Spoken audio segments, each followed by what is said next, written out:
খামেনির দিকে আগ্রাসনের হাত বাড়ালে ভয়ঙ্কর পরিণতি, হুঁশিয়ারি তেহরানের। সর্বোচ্চ নেতার ওপর হামলা ইসলামী বিশ্বের বিরুদ্ধে যুদ্ধ ঘোষণার শামিল, ইরানের সতর্কবার্তা। যুদ্ধবিরতি লঙ্ঘন করে গাজায় লিফলেট বিতরণ করে ফিলিস্তিনিদের এলাকা ছাড়ার নির্দেশ ইসরায়েলের। বোর্ড অব পিস জাতিসংঘের চেয়ে বেশি কার্যকর হবে দাবি ট্রাম্পের। সংঘাত বন্ধে সিরীয় সরকার ও কুর্দি বিদ্রোহী গোষ্ঠীর 4 দিনের যুদ্ধবিরতি। শর্ত লঙ্ঘন করে হামলার অভিযোগ এসডিএফ এর। কুর্দিদের অধিকার রক্ষায় সতর্ক যুক্তরাষ্ট্র। ইউক্রেন যুদ্ধ বন্ধে ট্রাম্পের আগ্রহ নিয়ে জেলেনস্কির সন্দেহ। পুতিনকে থামাতে আরও কঠোর পদক্ষেপ নেওয়ার আহ্বান। রুশ ড্রোন হামলায় অন্ধকারে কিয়েভের অর্ধেক আবাসিক ভবন। এবং গ্রিনল্যান্ড দখলে শুল্ক হুমকি ব্যর্থ হলে অন্য পথ খোলা, হুঁশিয়ারি ট্রাম্পের। যুক্তরাষ্ট্রের একরোখা নীতির তীব্র নিন্দা ইউরোপের। G7 সম্মেলনে থাকছেন না ট্রাম্প। সর্বোচ্চ নেতা আয়াতুল্লাহ আলী খামেনির দিকে আগ্রাসনের হাত বাড়ানো হলে সেই হাত কেটে ফেলার হুঁশিয়ারি দিয়েছেন ইরানের সেনাবাহিনীর মুখপাত্র। সর্বোচ্চ নেতার ওপর হামলা ইসলামী বিশ্বের বিরুদ্ধে যুদ্ধ ঘোষণার শামিল হবে এবং জিহাদের ফতোয়ার পথ খুলে দেবে বলেও সতর্ক করেছে ইরানের পার্লামেন্টের জাতীয় নিরাপত্তা কমিশন। প্রেসিডেন্ট মাসুদ পেজেশকিয়ানো বলেন, এমন হামলা মানেই ইরানি জাতির বিরুদ্ধে পূর্ণমাত্রার যুদ্ধ। এদিকে ইরানে মানবাধিকার পরিস্থিতির অবনতির প্রেক্ষাপটে শুক্রবার জরুরি বিশেষ অধিবেশন ডেকেছে জাতিসংঘ মানবাধিকার পরিষদ। ইরানে চলমান অস্থিরতার জন্য মার্কিন প্রেসিডেন্ট ডোনাল্ড ট্রাম্পকে দায়ী করেন দেশটির সর্বোচ্চ নেতা আয়াতুল্লাহ আলী খামেনি। এরপরই ট্রাম্প প্রতিউত্তরে বলেন, ইরানের শাসন ব্যবস্থার পরিবর্তনের সময় এসে গেছে। ট্রাম্পের এমন মন্তব্যের কড়া জবাব দিয়েছে তেহরান। সর্বোচ্চ নেতার দিকে আগ্রাসনের হাত বাড়ালে ইরানের সেনাবাহিনী সে হাত কেটে ফেলবে বলে হুঁশিয়ারি দিয়েছেন মুখপাত্র জেনারেল আবুল ফজল শেখার্চি। একই সঙ্গে সর্বোচ্চ নেতা খামেনির ওপর যে কোনো হামলা পুরো ইসলামী বিশ্বের বিরুদ্ধে যুদ্ধ ঘোষণা হিসেবে গণ্য হবে বলে ঘোষণা দিয়েছে ইরানের জাতীয় পার্লামেন্টের নিরাপত্তা কমিশন। ইরানে মানবাধিকার পরিস্থিতির অবনতির প্রেক্ষাপটে শুক্রবার জরুরি বিশেষ অধিবেশন ডেকেছে জাতিসংঘ মানবাধিকার পরিষদ। ব্রিটেন, জার্মানি, আইসল্যান্ড, মলদোভা ও নর্থ মেসিডোনিয়ার অনুরোধে এই অধিবেশন আহ্বান করা হয়। এদিকে যুক্তরাষ্ট্রের হুমকি সত্ত্বেও ইরানের সঙ্গে বাণিজ্য চালিয়ে যাওয়ার ঘোষণা দিয়েছে রাশিয়া। রুশ পররাষ্ট্রমন্ত্রী সার্গেই ল্যাভরভ জানিয়েছেন, তেহরানের সঙ্গে বাণিজ্য বন্ধ করে দেওয়ার কোনো কারণ দেখছে না মস্কো। মালিহা সুহরওয়ার্দী, সময় সংবাদ। যুদ্ধবিরতির পর প্রথমবারের মতো গাজার বানি সুইহেইলা শহরে লিফলেট দিয়ে 70টি ফিলিস্তিনি পরিবারকে এলাকা ছাড়ার নির্দেশ দিয়েছে ইসরায়েলি বাহিনী। একই শহরে ইসরায়েলি বাহিনীর গুলিতে 2 জন আহত হয়েছেন। এছাড়া গাজা সিটিতে তীব্র ঠান্ডায় এক শিশুর মৃত্যু হয়েছে। গাজায় নীরবে ছড়িয়ে পড়ছে এক প্রাণঘাতী শ্বাসযন্ত্রজনিত ভাইরাস। ইনফ্লুয়েঞ্জা বা কোভিড-19 নতুন ধরন বলে সন্দেহ করছেন চিকিৎসকরা। এদিকে গাজার বোর্ড অব পিস জাতিসংঘের চেয়ে বেশি কার্যকর হবে বলে দাবি করেছেন মার্কিন প্রেসিডেন্ট ডোনাল্ড ট্রাম্প। 3 মাসের ছোট্ট কন্যা সন্তান সাথাকে হারিয়ে শোকে পাগল প্রায় মা। তার স্মৃতি হাতড়ে বেড়াচ্ছেন অসহায় এই মা। তীব্র ঠান্ডায় চোখের সামনে প্রিয় সন্তানের মৃত্যু কোনোভাবেই মেনে নিতে পারছেন না। মঙ্গলবার গাজা সিটির দারাজ এলাকায় একটি অস্থায়ী তাঁবুতে ঠান্ডাজনিত কারণে মারা যায় শিশু সাথা আবু জারাত। আল আহলি হাসপাতালে নেয়ার পর চিকিৎসকরা তাকে মৃত ঘোষণা করেন। যুদ্ধে ঘরবাড়ি ধ্বংস হয়ে যাওয়ায় সাথাদের পরিবার সহ লাখো ফিলিস্তিনি তাঁবু ও ক্ষতিগ্রস্ত ভবনে আশ্রয় নিতে বাধ্য হয়েছে। রাতে তাপমাত্রা 10 ডিগ্রি সেলসিয়াসে নেমে যাওয়ায় কম্বল, গরম কাপড় ও জ্বালানির তীব্র সংকট পরিস্থিতি আরও জটিল করে তুলেছে। এর মধ্যে অব্যাহত আছে দখলদার বাহিনীর নির্বিচার হামলা। মঙ্গলবার গাজা উপত্যকার বিভিন্ন এলাকায় ইসরায়েলি বিমান হামলা ও গুলিবর্ষণের ঘটনা ঘটে। আল জাজিরার প্রতিবেদনে বলা হয়, গাজার খান ইউনিসে বানি সুহেলা শহরে গোলাবর্ষণ চালায় ইসরায়েলি বাহিনী। জাবালিয়ার আলফালুজা এলাকায় ইসরায়েলি বাহিনীর গুলিতে কয়েকজন আহত হন। এদিকে যুদ্ধবিরতির পর বানি সুহেলা এলাকায় ইসরায়েলি বাহিনী বিমান থেকে লিফলেট ফেলে অন্তত 70টি ফিলিস্তিনি পরিবারকে এলাকা ছাড়ার নির্দেশ দেয়। গত এক মাস ধরে গাজা উপত্যকা জুড়ে দ্রুত ছড়িয়ে পড়ছে এক ধরনের ভাইরাস, যাকে চিকিৎসকরা রূপান্তরিত ইনফ্লুয়েঞ্জা বা কোভিড-19 এর নতুন ধরন বলে সন্দেহ করছেন। উচ্চ জ্বর, শরীর ব্যথা, তীব্র মাথা ব্যথা ও বমিসহ গুরুতর উপসর্গ দেখা যাচ্ছে। চিকিৎসকরা বলছেন প্রয়োজনীয় ভ্যাকসিন ও চিকিৎসা সামগ্রী পেলে অনেক প্রাণ বাঁচানো যেত। মার্কিন প্রেসিডেন্ট ডোনাল্ড ট্রাম্পের প্রস্তাবিত গাজা শান্তি পরিষদে যোগ দিতে সম্মত হয়েছে সংযুক্ত আরব আমিরাত ও বেলারুশ। এছাড়া এই পরিষদে যোগ দেওয়ার আমন্ত্রণ পেয়েছে ইসরায়েল, চীন, ইতালি, রাশিয়া ও তুরস্ক। পরিষদে যোগ দেওয়ার বিষয়ে এখনো সিদ্ধান্ত দিতে পারেনি। ইউক্রেন ও রাশিয়া উভয়কেই আমন্ত্রণ জানানো হলেও একই বোর্ডে কিয়েভ ও মস্কোর থাকা কল্পনা করা কঠিন বলে জানান জেলেনস্কি। এদিকে গাজার বোর্ড অফ পিস জাতিসংঘের চেয়ে বেশি কার্যকরী হবে বলে মন্তব্য করেছেন মার্কিন প্রেসিডেন্ট ডোনাল্ড ট্রাম্প। মালিহা সুহরাওয়ার্দী, সময় সংবাদ। সিরিয়ায় কুর্দি নেতৃত্বাধীন এসডিএফ এর সঙ্গে 4 দিনের যুদ্ধবিরতি ঘোষণা করেছে দামেস্ক। স্থানীয় সময় মঙ্গলবার রাত থেকে এই চুক্তি কার্যকর হয়। যদিও যুদ্ধবিরতির মাঝে হামলার অভিযোগ তুলেছে এসডিএফ, অন্যদিকে সিরিয়ায় কুর্দিদের অধিকার রক্ষায় যুক্তরাষ্ট্র চেষ্টা চালিয়ে যাচ্ছে বলে জানিয়েছেন মার্কিন প্রেসিডেন্ট ডোনাল্ড ট্রাম্প। সিরিয়ার উত্তর পূর্বাঞ্চলে সিরিয়ান ডেমোক্রেটিক ফোর্সেস বা এসডিএফ এর সঙ্গে সরকারি বাহিনীর সংঘর্ষের পর আলেপ্পো ও এর আশেপাশের এলাকায় উত্তেজনা ছড়িয়ে পড়ে। সংকট সমাধানে এবার এসডিএফ এর সঙ্গে 4 দিনের যুদ্ধবিরতি ঘোষণা করেছে সিরিয়া সরকার। স্থানীয় সময় মঙ্গলবার রাত থেকে এ যুদ্ধবিরতি কার্যকর হওয়ার কথা রয়েছে। একই সঙ্গে এসডিএফকে রাষ্ট্রীয় কাঠামোয় অন্তর্ভুক্ত করার অংশ হিসেবে প্রতিরক্ষা মন্ত্রণালয়ে একজন সহকারী মন্ত্রীর নাম প্রস্তাব করতে অনুরোধ জানিয়েছে দেশটির সেনাবাহিনী। এদিকে যুদ্ধবিরতিতে সম্মতি জানিয়েছে এসডিএফ। সরকারি বাহিনী আক্রমণ না করলে তারা কোনো সামরিক পদক্ষেপ নেবে না বলেও জানিয়েছে গোষ্ঠীটি। চুক্তি বাস্তবায়ন ও আলোচনার মাধ্যমে রাজনৈতিক সমাধানের প্রতি আগ্রহ প্রকাশ করেছে এসডিএফ। তবে যুদ্ধবিরতি কার্যকর হওয়ার পরই সরকারি বাহিনীর হামলার অভিযোগ করেছে গোষ্ঠীটি। তালবারুদ, জারকান ও বারাক্কার কাছে ভারী অস্ত্র, কামান ও আত্মঘাতী ড্রোন হামলার কথা জানিয়েছেন এসডিএফ মুখপাত্র ফারহাদ শামী। অন্যদিকে হোয়াইট হাউসে সাংবাদিকদের প্রশ্নের জবাবে যুক্তরাষ্ট্র কুর্দিদের অধিকার রক্ষার চেষ্টা করছে বলে জানিয়েছেন মার্কিন প্রেসিডেন্ট ডোনাল্ড ট্রাম্প। যুক্তরাষ্ট্র ও কুর্দিদের মধ্যে সম্পর্ক ভালো রয়েছে বলেও মন্তব্য করেছেন তিনি। ট্রাম্প স্পষ্ট করে বলেন, কুর্দিরা যুক্তরাষ্ট্রের জন্য নয়, বরং নিজেদের স্বার্থেই লড়াই করছে। তাদের সুরক্ষার চেষ্টা অব্যাহত রাখবে যুক্তরাষ্ট্র। বরকতুল্লাহ, সময় সংবাদ। ইউক্রেন যুদ্ধ বন্ধে আবারও যুক্তরাষ্ট্রের আগ্রহ নিয়ে প্রশ্ন তুলেছেন ইউক্রেনের প্রেসিডেন্ট ভলোদিমির জেলেনস্কি। পুতিনকে যুদ্ধ থামাতে বাধ্য করতে ট্রাম্প আরও অনেক কিছু করতে পারেন বলে মন্তব্য করেছেন তিনি। ইউক্রেনের ওপর রাশিয়ার অব্যাহত হামলার কারণে সুইজারল্যান্ডের দাভোসে অনুষ্ঠিত বিশ্ব অর্থনৈতিক ফোরামে যোগ দেবেন না তিনি। বলেন, মার্কিন প্রেসিডেন্টের সঙ্গে আলাদা বৈঠক সময়সূচি নির্ধারিত হলেই কেবল দাভোস সফর বিবেচনা করবেন তিনি। এদিকে রাশিয়ার বড় ধরনের ড্রোন ও ক্ষেপণাস্ত্র হামলায় কিয়েভের অর্ধেক আবাসিক ভবন সহ ইউক্রেনের পার্লামেন্ট ভবন বিদ্যুৎহীন অবস্থায় রয়েছে। রাশিয়ার ড্রোন ও ক্ষেপণাস্ত্র হামলায় রাতের কিয়েভের আকাশ আলোকিত হয়ে ওঠে। ভেসে আসে একের পর এক সাইরেনের শব্দ। মস্কোর এমন ভয়াবহ হামলার পর দিনিপ্রো নদীর পূর্ব তীরে বিদ্যুৎ ও পানি সরবরাহে বিঘ্ন ঘটে। কয়েকটি ভবন ক্ষতিগ্রস্ত হয় এবং কয়েকজন হতাহত হন। একটি গুদাম এলাকা ক্ষতিগ্রস্ত হয়েছে। আশপাশের কয়েকটি গাড়িতে আগুন ধরে যায়। মঙ্গলবার রাশিয়ার বিমান হামলায় কিয়েভের ৫,৫০০-এর বেশি আবাসিক ভবন বিদ্যুৎহীন হয়ে পড়ে। তাপমাত্রা -15°C নামায় তীব্র শীতে মানবেতর জীবন কাটাচ্ছেন এসব ভবনের বাসিন্দারা। আন্তর্জাতিক পরমাণু শক্তি সংস্থা জানায়, হামলায় পারমাণবিক নিরাপত্তার জন্য গুরুত্বপূর্ণ একাধিক সাবস্টেশন ক্ষতিগ্রস্ত হয়েছে এবং কিছু পারমাণবিক কেন্দ্রের বিদ্যুৎ সংযোগ বিঘ্নিত হয়। চেরনোবিল কেন্দ্র সাময়িকভাবে সব বাইরের বিদ্যুৎ সংযোগ হারিয়েছিল, পরে তা পুনঃস্থাপন করা হয়।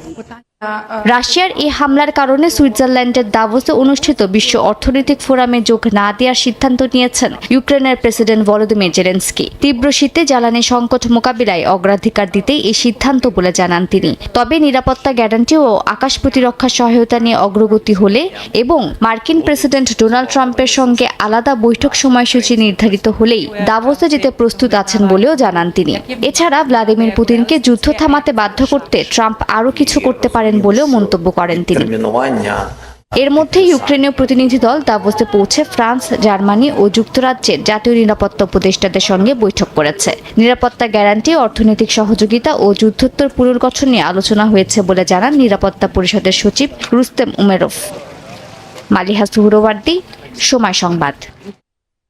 ক্যারিবীয় সাগরে আরও একটি তেলবাহী ট্যাঙ্কার জব্দ করেছে মার্কিন নৌবাহিনী।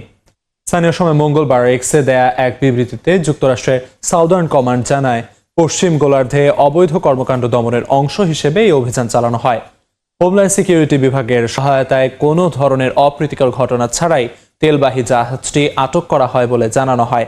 বিবৃতিতে অভিযানের ভিডিও ফুটেজও প্রকাশ করে সাউথকম জানায়, জাহাজটি প্রেসিডেন্ট ডোনাল্ড ট্রাম্প ঘোষিত নিষেধাজ্ঞাভুক্ত জাহাজগুলোর উপর আরোপিত কোয়ারেন্টাইন অমান্য করে চলাচল করছিল। এই পদক্ষেপের মাধ্যমে ভেনেজুয়েলা থেকে কেবল আইনগতভাবে অনুমোদিত তেল পরিবহন নিশ্চিত করা এবং পশ্চিম গোলার্ধে নিরাপত্তা ও স্থিতিশীলতা বজায় রাখা হয়েছে বলেও বিবৃতিতে উল্লেখ করা হয়। গ্রিনল্যান্ড দখলে শুল্ক হুমকি ব্যর্থ হলেও অন্য পথ খোলা আছে বলে হুঁশিয়ারি দিয়েছেন মার্কিন প্রেসিডেন্ট ডোনাল্ড ট্রাম্প। হোয়াইট হাউসে এক সংবাদ সম্মেলনে ট্রাম্প দাবি করেন, যুক্তরাষ্ট্রের অংশ হতে পারলে গ্রিনল্যান্ডের জনগণ অত্যন্ত খুশি হবে। একই সঙ্গে গ্রিনল্যান্ড দখল করলে ন্যাটো সুবিধাজনক অবস্থানে থাকবে বলেও মন্তব্য করেন তিনি। ফ্রান্সের প্রেসিডেন্ট ইমানুয়েল ম্যাক্রো প্রস্তাবিত জরুরি G7 শীর্ষ সম্মেলনে অংশগ্রহণ করবেন না ট্রাম্প। এদিকে ইউরোপের নেতারা একজোট হয়ে ওয়াশিংটনের একপক্ষীয় উদ্যোগে গ্রিনল্যান্ড দখলের চেষ্টার নিন্দা জানিয়েছেন। মার্কিন প্রেসিডেন্ট হিসেবে শপথ নেয়ার 1 বছর উপলক্ষে হোয়াইট হাউসে এক বিশেষ সংবাদ সম্মেলনের আয়োজন করেন ডোনাল্ড ট্রাম্প। এ সময় গ্রিনল্যান্ড দখলে তিনি কতদূর পথ পাড়ি দিতে প্রস্তুত এমন প্রশ্নের জবাবে ট্রাম্প বলেন, সময় হলে সব জানা যাবে। সুপ্রিম কোর্ট যদি তার শুল্ক পরিকল্পনার বিরোধিতা করে তবে তিনি অন্য পথ ব্যবহারের ইঙ্গিত দেন। ট্রাম্প দাবি করেন, গ্রিনল্যান্ড যুক্তরাষ্ট্রের অধীনে গেলে পশ্চিমা সামরিক জোট ন্যাটো সুবিধাজনক অবস্থানে থাকবে। এছাড়া তিনি এও জানান, গ্রিনল্যান্ডের জনগণ যুক্তরাষ্ট্রের অংশ হতে পারলে অত্যন্ত খুশি হবে। এদিকে ফ্রান্সের প্রেসিডেন্ট ইমানুয়েল ম্যাক্রোর পাঠানো একটি ব্যক্তিগত বার্তার স্ক্রিনশট সামাজিক যোগাযোগ মাধ্যমে প্রকাশ করেছেন যুক্তরাষ্ট্রের প্রেসিডেন্ট ডোনাল্ড ট্রাম্প। সেই বার্তায় ম্যাক্রো বলেছেন, সুইজারল্যান্ডের দাভোস শহরে ওয়ার্ল্ড ইকোনমিক ফোরামের বৈঠকের পর বৃহস্পতিবার প্যারিসে G7 সদস্য দেশগুলোকে নিয়ে একটি বৈঠকের আয়োজন করতে পারেন তিনি। সেখানে ইউক্রেন, ডেনমার্ক ও রাশিয়ার প্রতিনিধিদের আমন্ত্রণ জানাবেন। এরপর প্যারিসে ট্রাম্পকে নৈশভোজের আমন্ত্রণ জানান তিনি। গ্রিনল্যান্ড ইস্যুতে অন্যান্য সব বৈঠকে অংশ নিলেও G7 জরুরি সম্মেলনে অংশ নেবেন না বলে সাফ জানিয়ে দিয়েছেন ট্রাম্প। গ্রিনল্যান্ডের প্রধানমন্ত্রী জেন্স ফ্রেডরিক নিলসেন বলেছেন, আর্কটিক অঞ্চলকে সামরিকভাবে দখল করা সম্ভব হবে না, তবে প্রস্তুতি নেওয়া জরুরি। তিনি বলেন, বৈশ্বিক সম্পর্ক ও ডেনমার্ক, ন্যাটো ও ইউরোপীয় ইউনিয়নের সঙ্গে ঘনিষ্ঠ সহযোগিতা বজায় রাখা অপরিহার্য। সামরিকভাবে দখলে নেওয়ার সম্ভাবনা কম হলেও তা পুরোপুরি বাদ দেওয়া যাবে না। বিপরীত দিকের নেতা স্পষ্টভাবে জানিয়েছেন যে এটি বাতিল হয়নি, তাই আমাদের অবশ্যই সবকিছুর জন্য প্রস্তুত থাকতে হবে। তবে আমরা জোর দিয়ে বলতে চাই যে গ্রিনল্যান্ড পশ্চিমা জোট ন্যাটোর অংশ এবং যদি পরিস্থিতি আরো উত্তেজিত হয় তাহলে তার প্রভাব সমগ্র বিশ্বের উপর পড়বে। যুক্তরাষ্ট্রের একপক্ষীয় উদ্যোগে গ্রিনল্যান্ড দখলের চেষ্টা জোরদার হওয়ার পর ইউরোপের নেতারা একজোট হয়ে নিন্দা জানিয়েছেন। ডেনমার্কের প্রধানমন্ত্রী মেটে ফ্রেডরিকসেন পার্লামেন্টে বলেছেন, রাজনৈতিক, নিরাপত্তা, বিনিয়োগ ও অর্থনৈতিক বিষয় নিয়ে আলোচনা করা সম্ভব, তবে সার্বভৌমত্ব, জাতীয় পরিচয়, সীমানা ও গণতন্ত্র নিয়ে কোনো দর কষাকষি হবে না। ফ্রান্সের প্রেসিডেন্ট ইমানুয়েল ম্যাক্রো যুক্তরাষ্ট্রকে বুলি বা হঠকারী হিসেবে সম্বোধন করেছেন। কানাডার প্রধানমন্ত্রী মার্ক কার্নি গ্রিনল্যান্ডের ভবিষ্যৎ নির্ধারণের একক অধিকার সংরক্ষণে ডেনমার্কের সঙ্গে দৃঢ় সহমত পোষণ করেন। মালিহা সুহরওয়ার্দী, সময় সংবাদ। ট্রাগোস দ্বীপ হস্তান্তরের সিদ্ধান্তে যুক্তরাজ্যকে বোকা আখ্যা দিয়েছেন মার্কিন প্রেসিডেন্ট ডোনাল্ড ট্রাম্প। তবে যুক্তরাজ্য কখনোই তাদের নিরাপত্তার বিষয়ে ছাড় দেবে না বলে জবাব দিয়েছে স্টারমার প্রশাসন। তাদের দাবি, গত বছর যখন চুক্তির সিদ্ধান্ত হয়েছিল তখন মার্কিন প্রেসিডেন্ট এটিকে স্বাগত জানিয়েছিলেন। বর্তমান টানাপোড়েনও দুই দেশ সফলভাবে সমাধান করতে পারবে বলে আশা প্রকাশ করেছেন যুক্তরাষ্ট্রের প্রতিনিধি পরিষদের স্পিকার মাইক জনসন।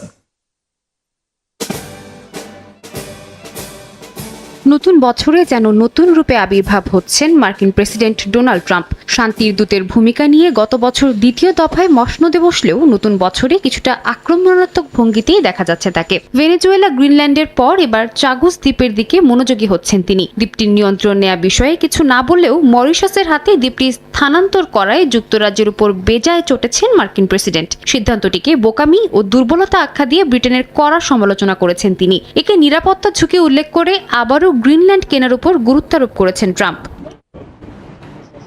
ট্রাম্পের বক্তব্যের জেরে ব্রিটেন সরকারের মুখপাত্র জানান তারা কখনোই জাতীয় নিরাপত্তায় ছাড় দেবে না।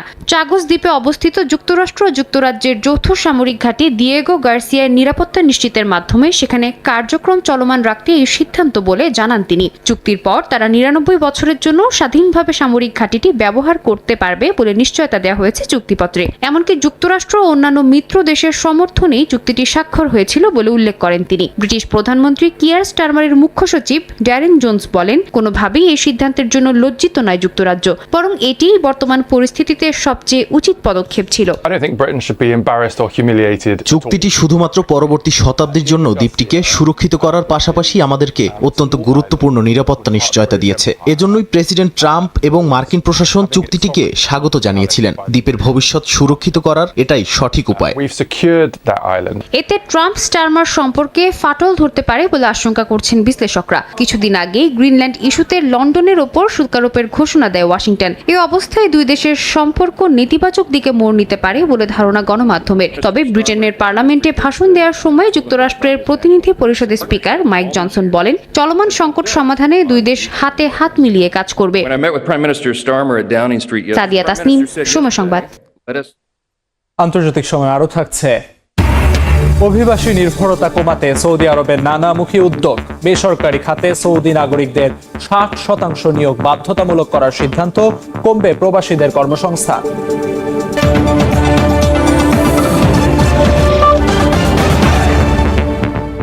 দ্বিতীয় মেয়াদে মার্কিন প্রেসিডেন্ট ডোনাল্ড ট্রাম্প ক্ষমতা গ্রহণের পর থেকে বিশ্ব রাজনীতির মঞ্চে একের পর এক পরিবর্তন দেখা যায়। লাগামহীন শুল্ক আরোপ, নিত্য নতুন নিষেধাজ্ঞা, যুদ্ধ থামাতে মধ্যস্থতা কিংবা নতুন করে যুদ্ধের সূচনা। ট্রাম্পের বদৌলতে এক বছরে এসবেরই দেখা পেয়েছে বিশ্ববাসী। আন্তর্জাতিক বিভিন্ন গণমাধ্যমগুলোতে ও তার সিদ্ধান্তের বিস্তর সমালোচনা দেখা যায়। গত এক বছরে ট্রাম্পের কূটনৈতিক সিদ্ধান্তগুলো জেনে নেব এবারের প্রতিবেদনে। ২০২৫ সালে দ্বিতীয় দফায় হোয়াইট হাউসে ফেরার পর থেকে বিতর্কিত নানা সিদ্ধান্ত নিয়ে চলেছেন মার্কিন প্রেসিডেন্ট ডোনাল্ড ট্রাম্প। তার কিছু সিদ্ধান্ত যেমন ইতিবাচক ফলাফল এনেছে, বিপরীত তালিকাও ছোট নয়। তবে ২০২৫ সালে ট্রাম্পের কূটনৈতিক প্রচেষ্টায় অন্যতম সফলতার নিদর্শন গাজায় যুদ্ধবিরতি কার্যকর করা। কাগজে কলমে হলেও ফিলিস্তিনে ইসরায়েলি বর্বরতা বন্ধে সাফল্যের ছাপ রেখেছেন ট্রাম্প। চুক্তির আওতায় বন্দি বিনিময় ও ধাপে ধাপে সেনা প্রত্যাহারের কথা বলা হয়। তবে ট্রাম্পের গাজা নিয়ন্ত্রণে নেওয়া সংক্রান্ত বক্তব্য আন্তর্জাতিক মহলে বিতর্কের জন্ম দেয়। ইউক্রেন যুদ্ধ বন্ধেও সোচ্চার হতে দেখা যায় তাকে। নিজেকে প্রধান মধ্যস্থতাকারী হিসেবে তুলে ধরেন ট্রাম্প। রাশিয়ার সঙ্গে একাধিক ফোনালাপ ও আলাস্কায় উচ্চ পর্যায়ের বৈঠক হলেও তাৎক্ষণিক কোনো চুক্তি হয়নি। যুক্তরাষ্ট্রের প্রস্তাবিত ২৮ দফা শান্তি পরিকল্পনায় ইউক্রেনের কিছু ভূখণ্ডের নিয়ন্ত্রণ ছাড়ার ইঙ্গিত আছে বলে জানা যায়। তবে এখনও পরিকল্পনার সব শর্ত প্রকাশ্যে আসেনি। একাধিক যুদ্ধ থামানো নিয়ে বিশ্ববাসীর সামনে গর্ব করলেও ভেনেজুয়েলায় মার্কিন অভিযানে প্রেসিডেন্ট মাদুরোকে আটক করার পর সমালোচনার মুখোমুখি হন ট্রাম্প। নতুন অন্তর্বর্তী সরকার ওয়াশিংটনের সঙ্গে সহযোগিতার কথা জানালেও দেশটির ভেতরে রাজনৈতিক ঐকমত্য স্পষ্ট নয়। একই সঙ্গে ভেনেজুয়েলার তেল শিল্প পুনর্গঠনে মার্কিন প্রতিষ্ঠানের অংশগ্রহণের কথা বলা হয়। নিজেকে ভারপ্রাপ্ত প্রেসিডেন্ট বলেও দাবি করেন ট্রাম্প, বলেন রাষ্ট্রের সংস্কারের কথাও। তবে এর বাস্তবায়ন কিভাবে হবে তার কোনো যথাযথ পরিকল্পনা নিয়ে এখনো মুখ খোলেননি তিনি। গ্রিনল্যান্ডকে যুক্তরাষ্ট্রের জাতীয় নিরাপত্তার জন্য অপরিহার্য বলে বারবার উল্লেখ করেন ট্রাম্প। রাশিয়া ও চীনের উপস্থিতির আশঙ্কা তুলে ধরে ডেনমার্কের সক্ষমতা নিয়ে প্রশ্ন তোলেন তিনি। কখনো সরাসরি মালিকানা নেয়ার, কখনো নিয়ন্ত্রণের ইঙ্গিত দেন। তবে গ্রিনল্যান্ডের স্বশাসন, ডেনমার্কের সার্বভৌমত্ব এবং ন্যাটোর কাঠামো বিবেচনায় এই পরিকল্পনা কতটা গ্রহণযোগ্য তা নিয়ে ইউরোপে প্রশ্ন ওঠে।